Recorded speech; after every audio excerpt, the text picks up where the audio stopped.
신명기 11장 1절부터 12절까지 말씀. 제가 가진 성경으로 구약 279면입니다.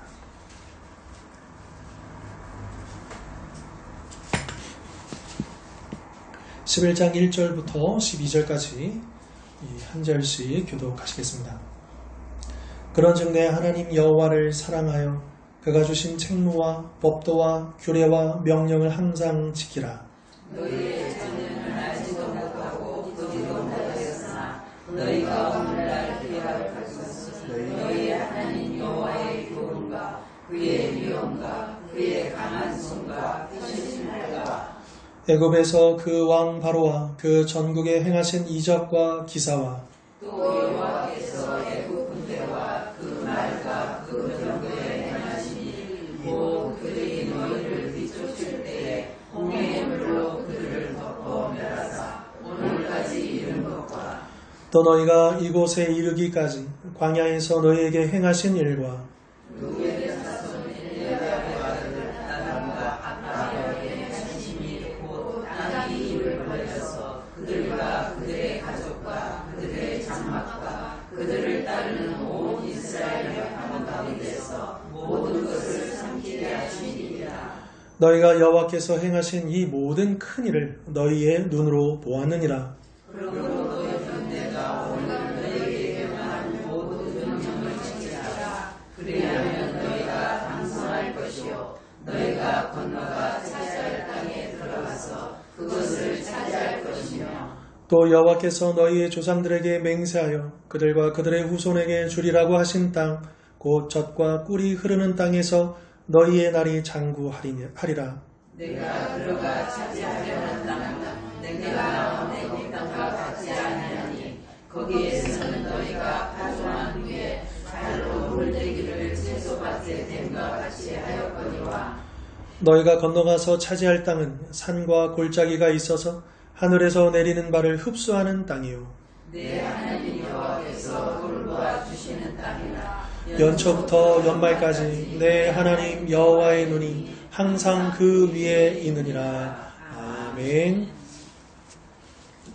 자, 오늘 본문 1절 보시면 그런즉 내 하나님 여호와를 사랑하여 그가 주신 책무와 법도와 규례와 명령을 항상 지키라. 이제 모세가 이스라엘 백성들에게 명령을 내리는 거죠. 자, 그런데 사실은 이 11장 1절은 그 앞에 있었던 10장 20절과 계속 이어지는 그 문맥 속에 있습니다. 우리 10장 20절 한번 눈으로 보시면요. 20절에 내 하나님 여호와를 경외하여 그리고 섬기며 그리고 맹세하라. 이제 이런 명령들을 내렸고요. 그리고 나서 이제 11장 1절에 또다시 어떤 명령을 하냐면 여호와를 사랑하고 그리고 그 말씀을 항상 지키라. 이렇게 명령을 내리고 있다는 거죠. 자, 여기서 우리가 1절에서 발견할 수 있는 거 뭐냐면 사랑하고 지켜라. 이게 서로 연관이 있다라고 하는 거예요. 그러니까 사랑하는 것과 지키는 것이 따로따로 있는 게 아니라 아주 밀접한 관련을 맺고 있다라고 하는 것이죠. 자, 예수님께서도 복음서에 보면 제자들에게 이렇게 얘기하셨습니다. 나의 계명을 지키는 자라야 나를 사랑하는 자다. 다시요. 나의 계명을 지키는 자가 곧 나를 사랑하는 자다. 그러니까 여기랑 맞죠? 그러니까 계명을 지키지 않는 자는 곧 예수님을 사랑하지 않는다라고 하는 거죠. 자, 우리가 아무리 입으로 내가 주님을 사랑합니다, 하나님을 사랑합니다 라고 고백할지라도 우리의 삶이 하나님의 말씀대로 순종하지 않는다면 그 사랑의 고백은 우리가 의도하지 않았을지라도 일치하지 않게 되는 거죠. 거짓이 되고 마는 것이죠. 물론 우리는 완벽하게 그 말씀에 순종할 수 없을지는 모르지만 분명히 순종하려고 하는 것과 아예 안 하는 것은 엄청난 차이가 있지 않습니까? 그리고 더군다나 하나님께서는 우리에게 성령을 주셨기에 그 말씀대로 살아갈 수 있도록 가능할 수 있도록 그 길을 열어주셨다라고 하는 것입니다. 자, 그런데 이 지키라 라고 하는 단어가요. 물론 이제 실천하다 이런 뜻도 있지만 동시에 어떤 뜻도 있느냐? 지키다 라는 단어 속에는요. 간직하다 라는 뜻이 있어요. 그러니까 지킨다는 것은 실천한다는 것도 있지만 간직한다. 마음에 새긴다. 자, 그러니까 이 말은 이렇게 연결해 볼 수 있는 거죠. 우리가 어떻게 하면 하나님의 말씀을 지킬 수 있겠느냐? 이 말씀을 늘 마음속에 간직하고 이 말씀을 놓치지 않기 위해서 힘쓸 때에 우리가 말씀대로 순종할 수가 있다라고 하는 거죠. 그럼 우리가 이 말씀대로 살아가고자 하는 이 열심이 없이는 자동적으로 순종할 수는 없다라고 하는 것이죠. 그러니까 우리가 정말로 하나님을 믿고 그분을 사랑한다면 우리에게 그런 열정이 생겨야 됩니다. 이 말씀대로 살고 싶다. 살아야겠다. 근데 그 열정이 어디로 가야 되냐면 이 말씀을 붙잡는 거예요. 자꾸 이 말씀을 마음속에 간직하는 거죠. 그럴 때 우리가 하나님의 말씀, 하나님 그 말씀으로부터 벗어나지 않을 수가 있다라고 하는 것이죠.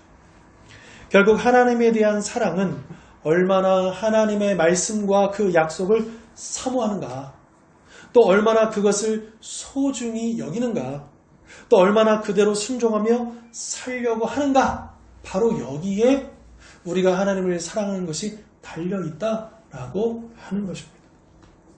자, 그 다음 좀 길지만 2절부터 7절을 좀 같이 읽어야 됩니다. 왜냐하면 좀 2절이 한글 성경으로는 조금 우리가 이해하기가 좀 어렵게 해석이 됐어요. 이게 번역이 됐어요. 그래서 2절부터 7절을 쭉 봐야 되는데, 자, 너희의 자녀는 알지도 못하고 보지도 못하였으나 너희가 오늘날 기억할 것은 하면서 이제 기억해야 되는 그 내용들이 쭉 6절까지 쭉 나옵니다. 그러고 나서 7절에 너희가 여호와께서 행하신 이 모든 큰 일을 너희의 눈으로 어떻게 했대요?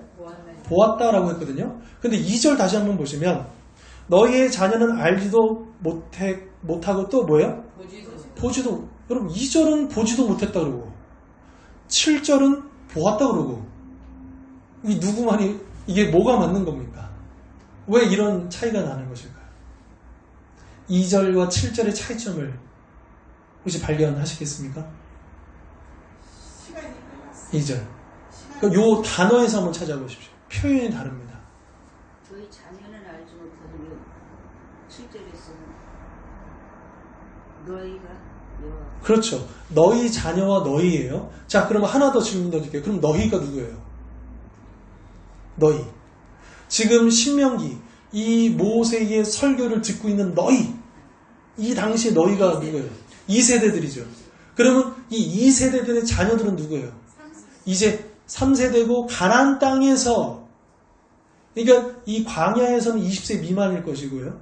숫자 안 들어가죠. 그리고 가나안 땅에서 비로소 이제 성인이 되고 태어난 세대들. 그러니까 이들은 광야의 기적을 알아야 몰라요. 그러니까 7절에 남아있는 것처럼 여호와께서 행하신 이 큰 일들, 이거 모르는 거죠. 그러니까 지금 모세가 이제 이렇게 얘기하는 거예요. 지금 이 말씀의 포커스를, 그러니까 하나님을 사랑하고 지키라 그랬잖아요. 순종하라 그랬잖아요. 근데 이거를 누구한테 하고 있는 거예요? 너희에게 하고 있는 거예요? 너희의 자녀들에게 너희에게 하고 있는 거죠. 그런데 너희들이 하나님의 말씀을 순종해야 되는데 그 이유가 뭐냐? 너희들의 자녀들은 보지도 못했고 알지도 못했던 이 놀라운 일들을 너희가 직접 보지 않았느냐? 이런 문맥에서 강조하기 위해서. 그 과거의 이 출애굽부터 이 광야에 있었던 모든 그 하나님께서 베풀어 주셨던 그 능력과 기적과 그 모든 것들을 너희는 보지 않았느냐? 내가 이것을 알지도 못하고 보지도 못한 너희 자녀들에게 얘기하는 게 아니라 바로 그 모든 것들을 직접 경험한 너희에게 얘기하는 거다 라고 말하는 거예요. 이 말은 뭐냐면 순종이라고 하는 것은 그저 무조건 강압적으로 하나님이 우리에게 순종을 요구하시는 게 아니라는 거예요. 뭐냐?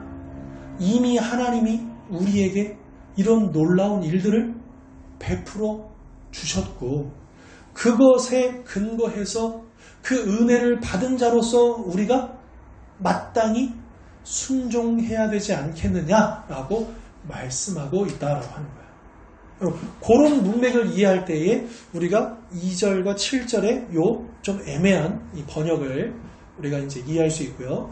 이제 다른 쉬운 성경이나 새 번역이나 이런 이제 현대어로 번역된 성경에서는 이거를 좀 이해하기 쉽게 번역을 해놨거든요. 그래서 모세가 내가 너희 자녀들에게 말하는 게 아니라 바로 너에게 얘기하는 것이다. 이런 취지로 번역을 이제 이해하기 쉽도록 했는데 이제 개역개정판은 이 번역이 틀렸다기보다는 이제 그 번역의 방식의 차이에 있어서 조금 우리가 오늘 이해하기에는 좀 어렵게 번역이 되었기 때문에 헷갈릴 수가 있기 때문에 제가 좀 굳이 설명을 좀 붙이는 것입니다. 자, 그래서 현대어 성경, 지금은 바뀌었습니다. 우리 조용히 집사님 갖고 계시는 쉬운 말 성경은 2절이 이렇게 번역하고 있어요. 여러분의 하나님 여호와께서 하신 위대한 일들을 이제 확실히 알아두십시오. 나는 그것을 보지도 못하고 알지도 못하는 여러분의 자녀들에게 말하는 것이 아닙니다. 이게 2절의 번역이에요. 그러니까 의미가 훨씬 더 다가오죠. 여기는 말하지 않았지만 너희 자녀들에게 얘기하는 게 아니라 바로 모든 걸 경험하는 여러분들에게 얘기하는 겁니다. 지금 이렇게 말하고 있다라고 하는 거죠. 자, 그러면 이 출애굽 2세대들이 직접 보았던, 직접 경험했던, 그리고 그 자녀들은 알지도 못하고 보지도 못한 여호와께서 행하신 그 모든 일들은 무엇인가? 그 내용이 이제 2절부터 6절까지 있는데요. 자, 먼저 첫 번째로 그 큰 일은 2절과 3절의 말씀처럼 하나님 여호와의 교훈과 그의 위엄과 그의 강한 손과 펴신 팔과 애굽에서 그 왕 바로와 그 전국에 행하신 이적과 기사라고 하는 것이죠. 자, 2절과 3절은 무슨 사건을 얘기하고 있을까요? 지금. 네, 그렇죠. 출애굽했을 때 그 10가지 재앙들. 그때의 사건들을 가리키고 있는 거죠. 자, 그리고 두 번째는 이제 4절의 말씀처럼 여호와께서 애굽 군대와 그 말과 그 병거에 행하신 일, 곧 그들이 너희를 뒤쫓을 때의 홍해물로 그들을 덮어 멸하사 오늘까지 이른 것이다. 이건 무슨 사건입니까? 홍해의 사건이잖아요. 근데 이 홍해의 사건의 그 결과가 오늘까지 이루고 있다. 그리고 이것은 이렇게 우리가 생각해 볼 수 있어요. 이때 이 출애굽의 병거 부대가 완전히 수장돼 버렸잖아요. 그래서 오늘까지 이른 것이다. 이것을 이렇게도 번역을 하더라고요. 다른 번역본에서는 이제 그 이후로는 애굽이 힘을 쓰지 못하고 있다. 그러니까 이 사건 이후로 애굽이 갑자기 군사력이 쇠퇴해 버린 거야. 근데 그 결과가 오늘까지 지금 벌써 홍해 사건 이후로 40년이 지났음에도 불구하고 애굽이 맥을 못 추고 있다 이거예요. 힘을 회복을 못했다 이거죠. 그 부분을 강조하고 있는 것이죠. 자, 그 다음 세 번째 큰 일은 뭐냐면 5절의 말씀처럼 이스라엘 백성들이 이곳 모압 평지, 여기가 모압 평지잖아요. 이 모압 평지 이를 때까지 광야에서 하나님이 이루신 일들, 그것을 가리키는데 이제 뭐 열거하지 않더라도 여러 가지 많은 사건들이 40년 동안 광야에서 있었잖아요. 우리가 잘 알고 있는 메추라기 사건, 만나 사건, 또 그 밖에 물을 내고 그 외에도 얼마나 많은 일들이 있었습니까? 그 모든 것들을 망라해서 또 5절이 이야기하고 있고요. 그리고 또 6절 보시면 르우벤 자손 엘리압의 아들 다단과 아비람에게 하신 일. 이 다단과 아비람 사건을 여러분 아십니까? 여기에 한 사람은 더 추가하면 금방 아실 거예요. 아니요. 레위 사람의 팀나요? 지명 얘기하시는 거예요? 네. 그러니까 이 두 사람 말고 족장 말고 한 사람 더 추가하면 여러분 금방 아실 거예요. 레위의 고라라고 하는 사람. 이 고라라고 하는 사람이 요 가장 그 진 배치도를 보면요. 고라가 있었던 곳에 바로 옆이 르우벤 지파거든요. 그래서 그 가까이에 지내는 이 사람들끼리 결합을 해가지고 이제 모세를 반기 들은 거죠. 그랬을 때에 요 6절에 나와 있는 것처럼 하나님이 어떻게 하셨습니까? 그 반역한 자들. 네, 땅이 입을 벌려서 그들을 그냥 삼켜버리는 이 일들을 보게 되었다라고 하는 거죠. 자, 그런데 고라라는 이름이 빠져 있어요, 여기는요. 민수기에는 원래 오리지널 사건이 기록되어 있는 민수기 16장에는 고라가 앞에 나오거든요. 근데 여기서는 고라를 뺐어요. 아마도 그 이유는 우리가 생각할 때는 고라가 앞장섰을 거라고 생각하지만 생각보다는 고라보다는 바로 이 두 사람, 이 엘리압의 아들 다단과 아비람이 이 두 사람이 주축이 돼서 이 반역의 선봉에 섰기 때문이 아니었을까? 또 이렇게 얘기를 하고 있다라고 하는 거죠. 자, 이렇게 2절부터 7절의 이제 맥락은 뭐냐면 1절에서 여호와를 사랑하십시오, 순종하십시오. 왜냐하면 여러분들의 자녀들은 보지도 못했고 듣지도 못했고 알지도 못하는 이런 놀라운 일들을 직접 보았기 때문에 그 살아계신 하나님을 맛보았기 때문에 경험했기 때문이지 않습니까? 이렇게 모세가 하나님께 순종해야 될 그 이유를 이렇게 강조를 하고 있다는 거죠. 자, 그러면서 8절에 또 이어집니다. 그러므로 이런 놀라운 체험을 하는 여러분들이기 때문에 그러므로 어떻게 된다는 거예요? 너희는 내가 오늘 너희에게 명하는 모든 명령을 지키라. 이렇게 이야기하고 있는 거죠. 사실 이것은 리바이벌이에요. 앞에서 얘기했던 그 명령이 무엇이었습니까? 사랑하고 순종해라 이 말이었잖아요. 그죠? 그러니까 지금 1절을 8절에서 다시 한 번 더 반복해서 이야기하고 있다라고 하는 것입니다. 자, 이렇게 이 모세는 이스라엘 백성들에게 과거에 우리가 받았던 그 은혜를 생각해 볼 때 최소한의 우리가 하나님 앞에 보답하는 길은 뭐냐? 순종하는. 이게 최소한이다. 우리가 하나님 말씀에 순종해서 살아가는 것이 최소한 우리가 지켜야 될 도리다. 이렇게 얘기를 하고 있는 것이죠. 자, 그러면 그렇게 하나님의 모든 명령에 순종하게 되면 그 결과가 어떻게 되느냐? 8절 그 중간에 보시면 그리하면 해서 쭉 12절까지 그 결과에 대해서 이야기를 해주는데요. 먼저 8절 하반절에 그리하면 너희가 어떻게 돼요? 강성할 것이요. 너희가 건너가 차지할 땅에 들어가서 그것을 어떻게 해요? 차지할 것이다 라고 말씀하고 있다는 거죠. 자, 그런데 여기서 강성하다라고 하는 것은 이제 군사력이 어떤 힘이 더 세지다라고 하는 그런 뜻이잖아요. 그런데 여기에는 이런 뜻도 있어요. 외적인 어떤 힘이 강해지다라는 뜻만 있는 게 아니라 사실은 여기서 모세가 강조하는 뭐냐면 마음이 강해질 것이다. 이것을 얘기하고 싶어요. 왜냐하면 지금 이 가나안 땅에 들어가려고 하는 게 처음이 아니잖아요. 40년 전에 한번 들어가려다가 실패했고 그 부모들이요. 그리고 이제 2세대들이 다시 가나안 땅에 들어가는데 여러분 1세대들 그 부모들이 가나안 땅에 들어가지 못한 게 그저 군사력이 약했기 때문입니까? 아닙니다. 근데 12명의 정탐꾼들이 와서 그 10명의 정탐꾼들이 악평하는 얘기를 들으면서 어때요? 그들의 마음이 두려움에 사로잡니다. 우리는 그들의 밥이다. 저 아낙 자손들에게 우리가 게임이 될 수 있겠냐. 그러니까 이스라엘이 가나안 땅에 못 들어간 거 하나님 말씀에 순종하지 못한 이유가 뭐냐. 그들의 마음이 약해졌기 때문에 두려워졌기 때문에 그래서 못 갔다는 거예요. 그래서 모세는 이 시점에서 다시 한번 강조합니다. 우리가 하나님 말씀에 순종하면 강해질 건데 뭐가 강해질 거냐? 우리의 마음이 강해질 것이다. 담대해질 것이다. 그래서 너희들의 부모들의 전철을 밟지 않을 것이다. 이렇게 이야기를 하고 있는 것이죠. 자, 두 번째로 하나님의 모든 명령에 순종하게 되면 9절 또 여호와께서 너희의 조상들에게 맹세하여 그들과 그들의 후손에게 주리라고 하신 땅 곧 젖과 꿀이 흐르는 땅에서 너희의 날이 어때요? 장구할 것이다.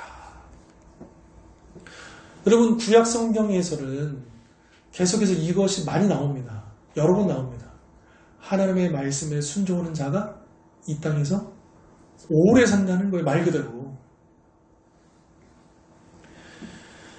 그러니까 하나님께서 우리에게 베풀어 주신 그 은혜 앞에서 하나님의 말씀을 온전히 순종하느냐 반대로 거역하느냐에 따라서 약속의 땅에서의 삶의 길이가 좌우된다라고 하는 것이죠. 이렇게 이스라엘 백성들이 그 땅을 정복하고 그 땅에서의 날을 장구하기 위해서는 하나님의 말씀을 지켜야 하는 그 근본 이유가 이제 10절과 11절에 있습니다. 근데 여기 가기 전에 요거 하나 짚고 넘어가십시다. 하나님 말씀대로 살면 이 땅에서 오래 산다며. 근데 그 반대인 경우도 있지 않아요?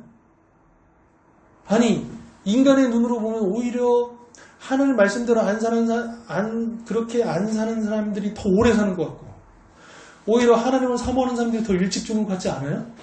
여러분 어떻게 생각하십니까? 그것도 복이라고 생각합니다. 네? 그럼 여기서 땅이 어떻게 돼요? 여러분, 좋은 땅, 하나님이 축복하신 땅에서 오래 사는 것이 축복이지만 지옥 같은 땅, 악한 땅에서 오래 사는 것이 축복입니까? 아니죠. 보통 이제 우리가 안타까운 마음에 그런 표현을 씁니다. 참 믿음도 좋으시고 하나님 말씀대로 살아보자 하시는 그런 분들이 일찍 돌아가시는 경우가 많아요. 네. 그런데 그분들은 이렇게 우리가 얘기하죠. 너무 천국을 사모하셔서 일찍 돌아가신 거 아니겠느냐, 이런 말도 덕담을 이렇게 하기도 하거든요. 저는 그 말도 일리가 있다고 생각을 해요. 그러니까 우리가 이 땅에서 물론 중요한 것은 사명이 있기 때문에 여기 있는 거예요. 제가 말씀드렸죠. 우리가 사명이 끝나야 죽는 거지. 아니, 나 죽을래 해서 죽는 게 아니에요. 나 여기서 더 살려 해서 살 수 있는 것도 아니에요. 하나님이 우리에게 주신 사명이 있기 때문에 그 사명이 끝나야 우리가 이 땅에서 삶이 끝나는 거예요. 요게 큰 전제고요. 그렇지만 우리가 이 악한 땅에서 오래 사는 것이 더 좋겠습니까? 빨리 천국에 가서 하나님 앞에 서는 게 더 좋겠습니까? 천국 가는 게 복 있는 삶. 그래요. 이 땅에서 그 악한 자들이 떵떵거리는 것 같고 더 오래 사는 것 같고 장수하는 것 같지만 그게 축복이 아니라는 걸 우리는 알아야 돼요. 여러분, 이 땅에서 오래 살아봤자 이 인생이라는 것은 수고의 연속이고, 그죠?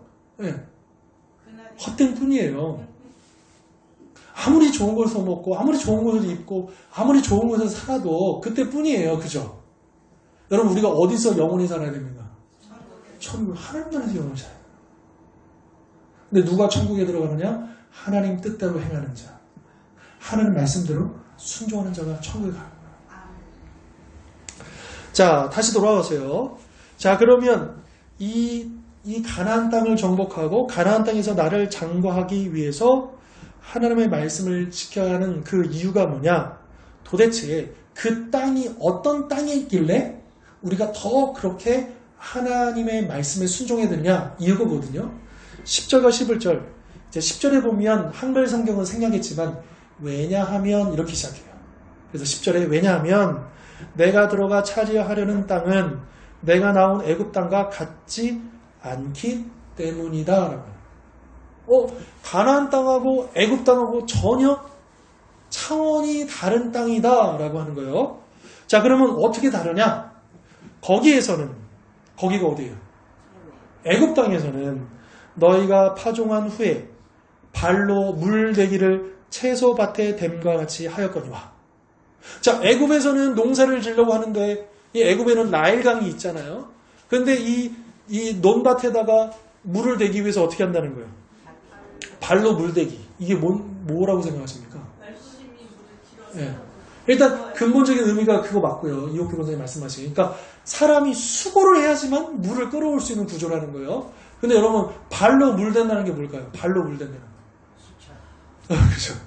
옛날에 보면 이렇게 동그란 데 사람이 올라가가지고 이렇게 해야 빙글빙글 돌아가면서 물이 이렇게 오는 거 있죠. 그러니까 비록 가나안 땅이 비옥해 보이지만 가나안 땅을 애굽 땅이 비옥해 보이지만 나일강이 있어서, 그런데 그 땅을 가만히 보면 끊임없이 자기가 노력을 해야지만 살 수 있는 땅이라는 거예요.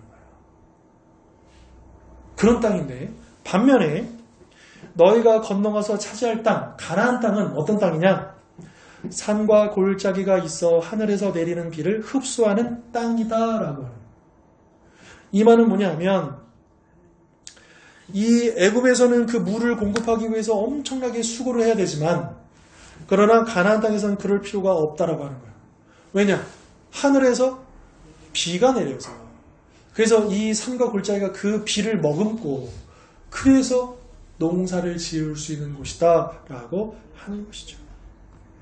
자, 그런데 이것은 겉으로 볼 때는 오히려 애굽 땅이 더 비옥해 보입니다. 가나안 땅이 더 척박해 보여요. 그런데 여기에 역설이 있는 거예요. 그러니까 애굽 땅이 겉으로 보기에는 뭔가 다 가질 수만 있을 것 같고 성공할 수 있는 것 같고 모든 조건이 있는 것 같지만 우리가 노력하지 않으면 그거 얻을 수 없는 거예요. 근데 가나안 땅은 뭐가 없어 보여요. 척박한 땅이에요. 우리 그때 영상에도 봤지만 뭐 푸른 초장이라고 하지만 비옥한 땅이라고 하지만 우리가 볼 때는 그렇게 비옥해 보이지 않잖아요. 상대적인 개념을 했고요. 그런데 그 땅은 비가 내려서 농사를 지을 수 있는 땅이란 말은 뭐예요? 하늘을 의지해야지만 살 수 있는 땅이다. 하나님이 은혜를 주셔야지만 살 수 있는 땅이다. 그러니까 방식이 다르다는 거예요. 그래서 애굽 땅에서는 너희들이 인간의 노력으로 인간의 수고로 그렇게 겨우겨우 뺑뺑이 돌듯이 살았다면 이 가나안 땅에는 사실은 애굽 땅에 비해서는 뭐가 없어 보이지만 오히려 하나님이 부어주시는 은혜가 있고 하나님을 더 의지하게 되면 이 땅에서 더 풍성하게 누릴 수 있는 땅이다. 그렇기 때문에 하나님과의 관계가 너무나 중요하다. 하나님 말씀에 순종할 이유가 바로 여기에 있다. 라고 이제 모세가 강조하고 있다라고 하는 것이죠. 애굽은요 계속해서 끊임없이 인간의 노동력을 착취해야 됩니다. 그러잖아요. 그렇죠? 그래서 이 노동력을 가지고 힘 있는 사람들이 그것을 착취를 하고 계급이 생기고 그런 구조, 애굽의 유명한 피라미드처럼 피라미드 구조로 이게 세상의 방식 아닙니까? 그런데 이 가나안 땅은 어떤 땅이냐? 높은 자나 낮은 자나 똑같아요. 어디를 쳐다봐야 돼요? 하나님의 은혜로 살아가는 땅이에요. 공평한 땅이에요. 하나님의 은혜를 먹고 사는 땅이에요. 네, 공평한 땅, 평등한 땅. 이게 천국의 방식이라고 하는 거죠. 애굽의 방식과 이 가나안의 방식은 바로 이 세상의 방식과 하나님 나라의 방식을 상징적으로 보여주는 그런 것임을 우리가 알 수 있다라고 하는 거죠. 그래서 12절 내 하나님 여호와께서 돌봐주시는 땅이다. 이렇게 표현합니다. 연초부터 연말까지 내 하나님 여호와의 눈이 항상 그 위에 있다. 여러분 바로 내 눈앞에 물이 있으니까 하늘 보겠어요? 그 물을 끌어오기 위해서 얼마나 하겠어요? 그러나 이 가나안 땅에 들어가면 물이 눈에 안 보이죠. 땅속에 있으니까. 그러니까 어떻게 해야 돼요? 하늘. 그러면 어떤 인생이 진짜 축복된 인생이냐? 이 가나안 땅이 하나님이 돌봐주셔야 살 수 있고 하나님을 의지하지 않으면 살 수 없는 그 방식이 더 은혜가 있는 삶이라는 갖출 것을 다 갖추고 아쉬울 것이 없는 삶이 축복된 삶이 아니라 뭐 가진 건 없지만 하나님을 의지하면서 살아가는 하늘을 바라보며 이끄신 대로 나아가는 그 삶. 예. 그러니까 유대인들이 유목민이었잖아요. 그죠? 근데 이 가나안 땅에 들어가서 정착하면서 문제가 생기는 거죠. 그러니까 우리가 하나님을 의지하기보다는 이 우리 눈앞에 펼쳐져 있는 우리가 이제는 하나님이 필요 없어요. 내가 하면 되는 거예요. 내가 이룰 수 있는 이런 방식으로 우리가 살아가게 되면 이제 하나님과 점점 멀어질 수밖에 없다라고 하는 것이죠. 자, 이렇게 하나님께 온전히 순종해야 된다. 사실 이게 오늘 메시지예요. 그런데 우리가 왜 그렇게 순종해야 되느냐? 첫 번째, 과거 우리가 받은 은혜를 한번 생각해 보라는 거예요. 우리가 하나님 앞에 받은 그 은혜가 얼마나 크냐 이거예요. 하나님 우리를 구원하시고 또 우리를 지금까지 인도하신 그 모든 역사를 생각해 볼 때에 우리가 당연히 순종해야 되지 않겠느냐 요거고요. 두 번째로 지금 가나안 땅에 들어갔어요? 안 들어갔어요? 아직은 아니죠. 현재가 아니에요. 그죠? 우리가 천국에 들어갔어요? 안 들어갔어요? 안 들어갔어요? 아직 천국은 미래예요. 자, 이 가나안 땅이 이런 방식이라는 거가 우리의 소망이죠. 우리가 천국에 대한 소망이 있는 거죠. 즉 과거의 그 은혜의 근거에서 우리가 오늘 순종할 수 있는 것이고요. 또 하나 그 미래의 소망이 있기 때문에 그 소망을 기다리는 자로서 우리가 오늘 그냥 가만히 있는 게 아니라 시간 때우는 게 아니라 열심히 하나님의 말씀대로 순종하면서 살아갈 이유가 된다라고 하는. 그래서 과거, 현재, 미래가 있다고 한다면 우리는 현재 있잖아요. 근데 이 현재가 과거도 미래도 우리로 하여금 더 하나님을 순종할 수밖에 없도록 만든다는 거예요. 이게 건강한 신앙이에요. 자, 이렇게 우리는 말로 다 할 수 없고 값으로 계산할 수 없는 하나님의 많은 은혜를 힘입어 우리가 오늘날 살아가고 있습니다. 하나님이 우리를 보호하시기에 안전이 거하는 것이고 또 하나님이 우리를 인도하시고 돌보시기 때문에 날마다 필요한 것들을 공급받는다라고 하는 것이죠. 그러므로 우리는 우리를 사랑하시고 복을 주시는 하나님께 어떻게 되겠습니까?